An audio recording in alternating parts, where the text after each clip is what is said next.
Use o link na descrição para comprar seus livros na Amazon. E aí não fui do ministério, dormi a noite no hotel em Damasco. No dia seguinte, peguei um ônibus na rodoviária normal e fui para Homs. E aí quando cheguei lá, cara, enfim, o mundo se acabando, tiro, bomba, a cidade já não estava assim como a gente viu aqui nessas fotos, mas já estava com asfalto, grande parte detonado, várias casas e prédios e lojas com marca de tiro, explosão.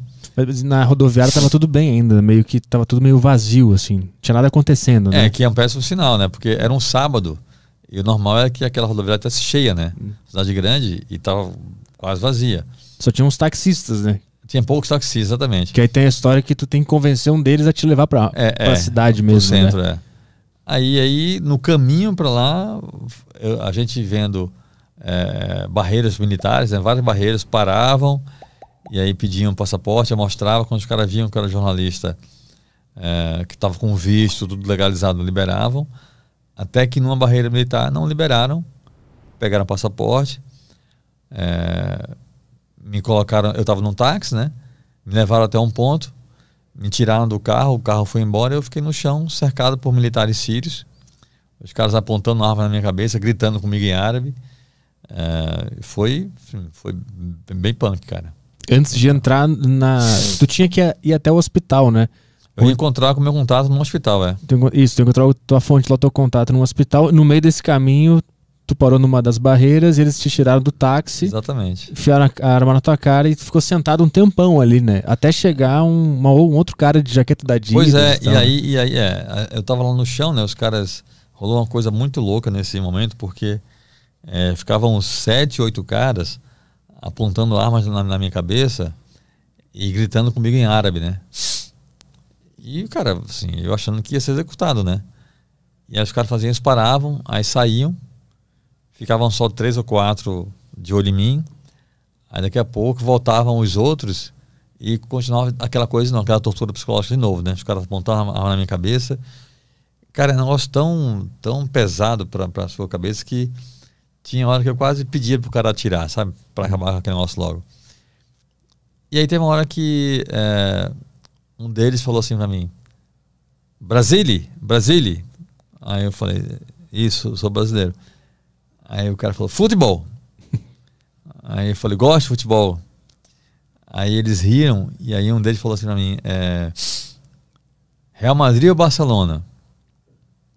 Eu falei: Barcelona. E aí os caras riam, meio que provocando um ao outro, tipo, ele gosta do meu time. Sim. Aí o outro cara falou assim: Messi ou Cristiano Ronaldo? Aí eu falei: Messi. E aí eles continuavam sorrindo.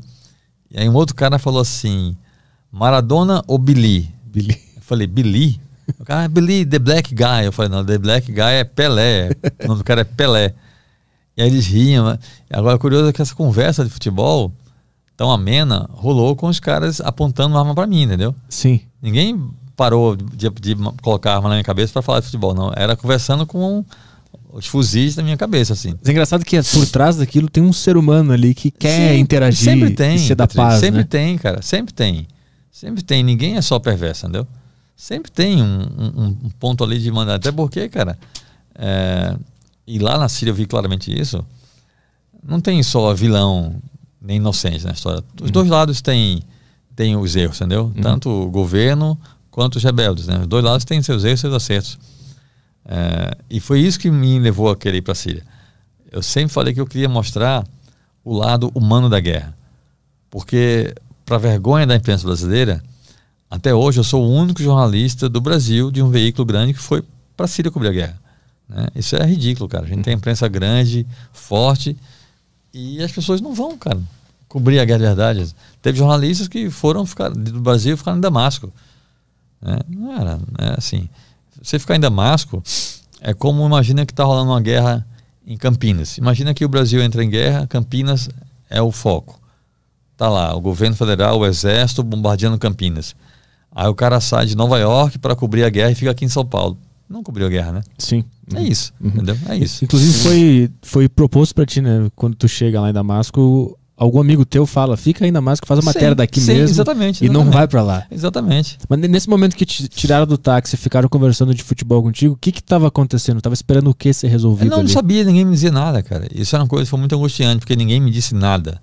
O tempo todo, nunca fui informado do que iam fazer comigo, do que estavam fazendo. Eu não sabia de nada. E o doido é que, assim, cara, o ser humano, ele se habitua a qualquer situação, cara. Por exemplo, eu morei no Rio de Janeiro um tempo, né?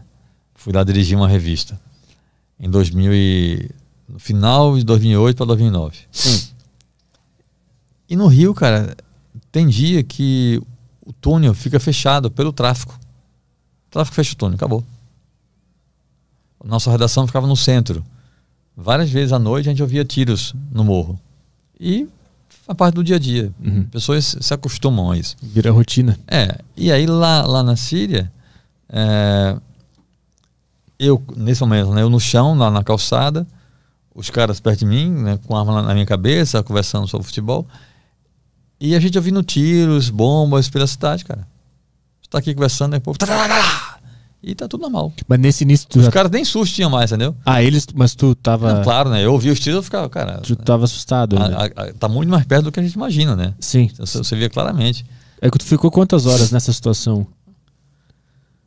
Cara, eu acho que foram, não sei, acho que umas 2 horas talvez, né? Da hora que me pegaram, me tiraram do carro, né? Na rua, na hora que pegaram um táxi, até me levarem para outro prédio, acho que umas 2, 3 horas, não tenho certeza.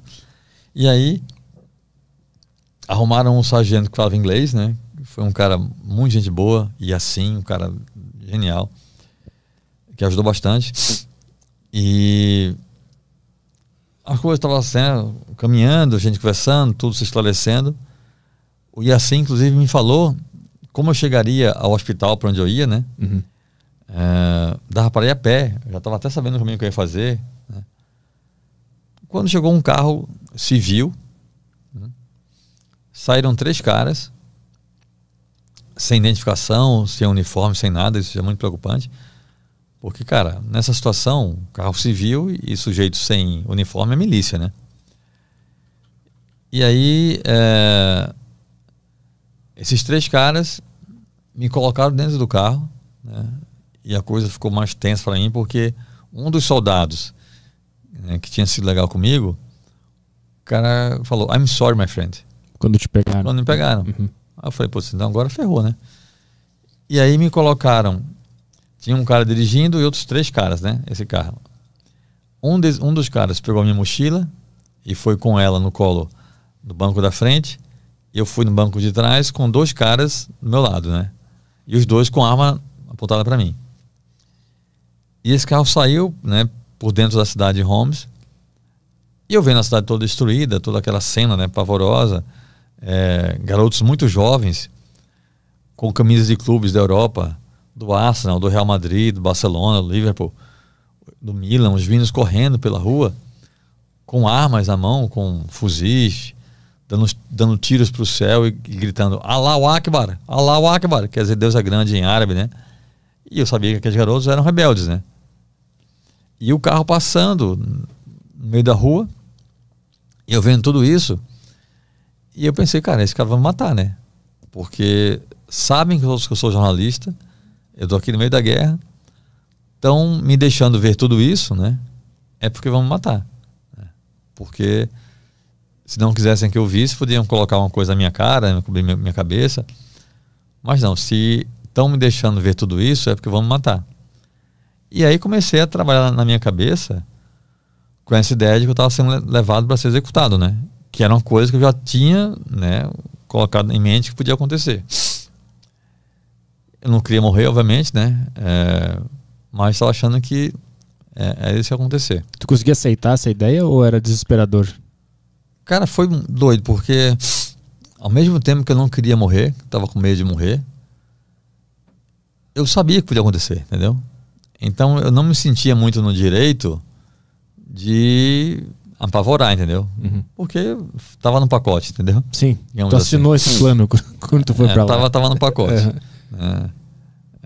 O Caio Fábio veio aqui nesses dias, né? E eu fiquei muito em mente com uma parte do Salmo 23 que fala: ainda que eu ande pelo vale da sombra da morte, não temerei mal algum, porque tu estás comigo.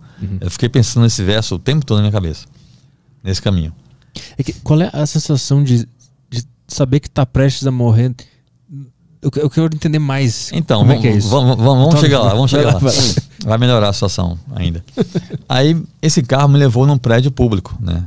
Eu sei que era público porque era um prédio muito grande, com um monte de fotos do Bashar al-Assad, do presidente, né?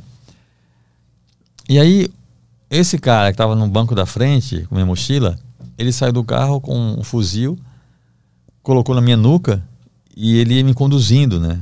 Me empurrando para frente, para a direita, para a esquerda, para onde eu deveria ir. Ele não falava inglês. E aí a gente chegou num ponto em que tinha uma escada só para descer. Era um corredor assim estreito, um pouco mais largo do que meus ombros. E aí eu fui descendo e o cara com a arma na minha cabeça, né? E quanto mais eu descia, mais escuro ficava, né? E eu vi o que no fim da escada me pareceu ser uma parede. Aí eu falei, negócio sem saída, né? Escuro, o cara vai me matar aqui, né? Aí eu fechei os olhos, baixei a cabeça, comecei a descer os degraus bem lentamente, né? Tateando degrau por degrau com os pés. Fiz uma oração, entreguei a alma a Deus e esperei o tiro, né? E desse jeito que eu falei, né? Com os olhos fechados, cabeça baixa, eu descendo bem lentamente, fui descendo. E de repente eu senti uma pancada na minha cabeça e eu ouvi um barulho. Pá! E aí, cara, quando eu conto isso, eu dou muita palestra sobre essa história toda. Quando eu conto isso, as pessoas riem, né, hoje em dia, mas na hora não foi engraçado. Quando eu senti a pancada na minha cabeça e ouvi o barulho, eu tive certeza que era o tiro na minha cabeça, né? E aí eu fiquei tranquilo, eu fiquei aliviado, pensei, putz, acabou, né? Que bom que foi rápido, né? E eu fiquei parado, os olhos fechados, achando que estava morto. E aí eu senti alguém me empurrando. E eu achei aquilo muito estranho, porque eu pensei, cara, acabei de morrer, tem alguém já empurrando aqui, né? Jesus, O que é que tá acontecendo, né? Mas não abri o olho, né? E aí me empurraram de novo, aí eu abri o olho já chateado, já ia brigar com o anjo, né? Que tá empurrando por quê? Aí quando eu abri o olho, eu vi que não era uma parede no fim da escada. Era uma porta de ferro, daquelas de correr assim, entendeu? Aí quando o cara abriu, ali dentro tinha uma delegacia improvisada. A pancada que eu senti na cabeça e o barulho que eu ouvi era a minha cabeça batendo na porta de ferro, entendeu? Sim. Bateu, eu senti a pancada e eu ouvi o pá, né? E a tua pergunta, cara, foi muito, eu digo que foi muito bom sentir aquilo, sabe, cara? Primeiro aquela certeza de que eu ia morrer, porque foi bem diferente de outras situações que eu tive de ameaça, porque ameaça é um risco, né? Eu tenho moto, já passei acidente de moto que você pensa, putz, vou morrer, sabe? Mas não é você pensar, sabe? Você ter certeza absoluta, entendeu? Uhum. E foi bom sentir aquilo, cara, porque eu fiquei muito tranquilo, sabe? Eu senti que estava preparado, que tava bem, tava tranquilo, não devia nada a ninguém, sabe? As pessoas que eu amo sabiam que eu as amo, não tinha ninguém que eu sentisse que eu tinha de ter perdoado, não perdoei, sabe assim? Eu tava muito tranquilo, sabe? Isso foi muito bom sentir, velho. Foi mesmo, assim, eu me senti, se fosse aquela hora, eu até pensei assim, cara, eu sabia que isso podia acontecer, eu pelo menos vou morrer onde eu queria estar, fazendo o que eu queria estar fazendo, sabe? Cobrindo uma guerra que era o meu sonho. Eu sabia que isso podia acontecer. Então, assim, eu pensei isso. Vou morrer onde eu queria estar, fazendo o que eu queria estar fazendo. E eu li a matéria depois, muito tempo, daquela mulher que eu falei, a britânica, que morreu em Homs, né? Uhum. 2 meses antes de ir pra lá. Mary Colvin, chama ela.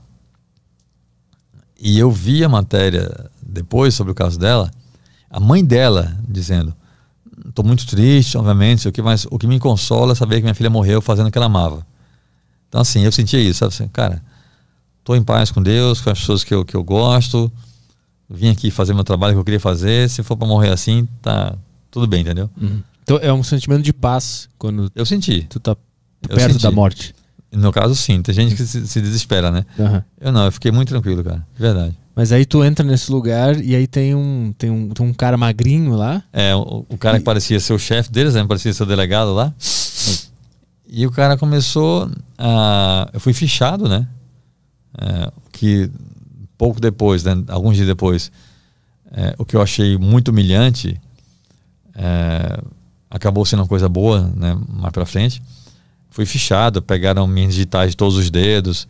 Eu fiz aquela fotinha com um número, entendeu? De frente, perfil. E era tão humilhante que até o número era tosco, cara. Era um papelão com o negócio escrito, né? Que eles escreveram lá na hora. E aí depois esse cara que parecia ser o delegado, não lembro se foi depois ou foi antes disso, de ser fichado, não lembro. Realmente não lembro. Mas esse cara começou a me entrevistar em árabe e tinha um cara que traduzia, né? Por inglês, eu respondia em inglês e assim ia. E o tal do delegado, eu acho que é delegado, escrevendo num papel. E aí depois me deu esse papel para eu assinar. E era um papel timbrado da polícia síria, escrito em árabe, no meio de uma guerra. E o cara mandou eu assinar, como se fosse meu depoimento. Aí eu falei, cara, não vou assinar isso, tá em árabe, eu não falo árabe. E o tal do chefinho lá, gritando comigo, mandando assinar, eu falei que não ia assinar. E aí 2 caras me seguraram, eu estava sentado numa cadeira, 2 caras me seguraram. No mundo árabe os homens fumam muito, os caras fumam o tempo todo. O delegado estava fumando, né, esse cara. Ele tirou o cigarro da boca, aceso, e veio com o cigarro pro meu olho assim, gritando comigo. E o tradutor dizendo que ele ia queimar meu olho se eu não assinasse. Eu falei que não ia assinar. E ele chegou bem perto assim, eu falei que não ia assinar, ele desviou o cigarro e queimou na minha cara, apagou na minha cara o cigarro. No livro tem a foto do meu rosto com a cicatriz ainda da queimadura. E aí esse cara acendeu outro cigarro e veio de novo com um cigarro no meu olho, e eu falando que não ia assinar, não ia assinar. E aí, cara, ele chegou tão perto que eu senti o calor na minha retina. Aí eu pensei, cara, esse cara vai realmente me cegar, né? Eu falei, tá bom, eu assino. E aí ele me deu o papel e eu fiz uma loucura, porque eu não assinei. Eu só escrevi meu nome. Em letra de forma, né? Eu inventei lá uma assinatura maluca lá. Mas não era minha assinatura real. E foi loucura aquilo, porque naquele momento ele tinha confiscado minhas coisas já, né? A máquina fotográfica, o celular. Eu tinha levado uma máquina filmadora da redação para poder fazer vídeos lá também. E também tinha confiscado o passaporte. Se ele fosse comparar a minha assinatura do passaporte com o que eu fiz, ele ia ver que não era real, entendeu? Mas ele não fez isso, infelizmente ele não fez isso. Aí eu passei a noite nesse lugar, algemado. Junto com um cara, né? E tem uma coisa interessante. Tinha um policial me olhando, né? A noite toda. Uma coisa que eu achei interessante no livro, sempre que tu tá numa situação de perigo, assim, tu tenta conhecer a história do cara que tá te causando perigo. Então, talvez isso, Petri, seja uma coisa, não é consciente, mas talvez seja algum mecanismo de autodefesa, né? Eu tirar o foco da minha agonia e tentar, assim, conhecer a história do outro, sabe? Porque isso desvia minha atenção, né? Eu vou ocupar a mente, eu vou trabalhar. Eu não faço isso para tentar conquistar o cara, né? Fazer o cara ter pena de mim, não. Eu faço, é um interesse genuíno da minha parte. Mas naquela situação, o normal seria que eu estivesse preocupado comigo, né? Ou em pânico, apavorado, não. Aí talvez seja isso, seja algum mecanismo de autodefesa que eu crie inconscientemente para desviar o foco da minha tragédia pessoal, entendeu? Aí nessa noite tu dorme algemado na cama, com o guarda dormindo na outra cama, e tu tenta bater um papo com ele, né? Conversei um pouco com ele para entender um pouco da história dele, até falo disso no livro também, a história do cara. E aí no dia seguinte de manhã, me disseram que ia ser solto, e aí eu acreditei, né, tudo bem, mas aí me colocaram num caminhão fechado, um caminhão-baú, cheio de presos. Muitos deles, eu tava com minha roupa normal, né? Os outros presos, cara, muitos deles com roupa de presidiário laranja, alguns acorrentados uns aos outros pelos pés e algemados, né? Eu também estava algemado. E eu vendo aquilo, falei, cara, assim, o que é que eu faço assim com esses caras, entendeu? E assim, eu tenho ascendência italiana, né? O rosto fino, nariz grande, que também parece com árabe, né? E para ir para a Síria eu fui bem bronzeado, como eu estou agora, estava no Recife, cheguei anteontem inclusive. Eu tava bem bronzeado e tava de barba, né? Eu fui assim, de propósito, para parecer um deles, né? E funcionava, porque na Síria, cara, vários lugares as pessoas iam falar comigo em árabe e eu fingia que entendia, né? Uhum. Eu sei falar em árabe, assim, pouquíssima coisa, não serve para nada, mas assim, o cumprimento, o salam aleikum, né? Uhum. Aleikum salam, a resposta eu conheço bem. E aí, nesse caminhão, os caras achavam que eu também era um deles, né? E aí vinham falar comigo em árabe, eu só fazia assim, fingia que entendia, enfim. E aí o caminhão chegou num presídio, esses presos estavam acorrentados pelas pernas, né, pelos pés. Foram conduzidos para outra ala, e eu e mais uns, não sei, 3, 4 caras, não lembro realmente, fomos levados para uma ala subterrânea, que tinha só 4 celas. Eu tentando explicar ao agente penitenciário que tinha algum erro ali, né? Porque me disseram que eu ia ser solto e estava ali, eu falando com o cara em inglês, e ele não respondia. Na verdade não eram só eu e mais 3 não, acho que éramos umas 10 pessoas nessa ala, porque eu lembro que quando a gente chegou na ala, o agente penitenciário abriu as celas, né? Ele só não abriu a segunda cela, ele abriu a primeira, a segunda ficou fechada, a terceira e a quarta. E eu lembro que os presos iam entrando, né, de forma aleatória assim nas celas, e eu falando inglês com o agente penitenciário, ele não respondia, e aí um cara da primeira cela falou comigo em inglês: posso ajudar? Eu falei, cara, claro, né? E aí eu contei para esse cara o que aconteceu comigo, ele falava em árabe, né, pro agente penitenciário, e no fim das contas ele falou assim, ó, ele tá dizendo que você vai ficar aqui essa noite, vai dormir aqui hoje, porque seus documentos foram para Damasco e vão esperar o governo autorizar a tua libertação. Aí eu falei, cacete, cara, eu vou ficar num presídio à noite, que merda, não sei o quê. Mas não tinha jeito, né? Não tinha o que fazer, então tá. Aí eu pensei, cara, já que aqui nessa cela tem esse cara que fala inglês, vou ficar aqui, né? Ao menos tem um cara que eu consigo conversar com ele. Aí entrei nessa cela. E ali dentro, cara, assim, ao todo eu fiquei 6 dias preso, né? Primeiro dia naquela delegacia improvisada e 5 dias no presídio. E ali dentro eu consegui encontrar o que eu fui buscar na Síria, né? Que é o que eu falei, né? O lado humano da guerra, né? Uhum. Porque ali na cela, cara, eu fiz... Nessa cela éramos eu e mais uns 20 presos. Eu dormia no chão, comia no chão. Foi muito humilhante, ninguém me dizia nada que ia ser da minha vida. Todo dia tu achava que ia ser o último, né? Que tu ia embora no dia seguinte. Né? Ou ser morto, né? Uhum. Eu tava sempre nessa dúvida. Foi muito angustiante, mas ao mesmo tempo foi uma experiência humana muito rica, sabe? Porque, cara, eu fiz amigos lá dentro, eu me sentia confortado, sabe? Consolado. Do ponto de vista humano, foi uma experiência muito rica ali dentro, cara. Outros avisos, para você quiser interagir aqui na live hoje. Tem o link que está fixado no chat para você mandar as mensagens na plataforma do flowpodcast.com.br. Você pode mandar as mensagens através das Sparks, que são as moedas lá da plataforma. Você também pode mandar mensagem pela sacocheio.tv, o link também está na descrição. Os assinantes da Saco Cheio TV têm acesso ao grupo do Telegram. Então lá no Telegram você pode mandar mensagens para a gente. Aqui a gente vai ler sempre o Telegram primeiro.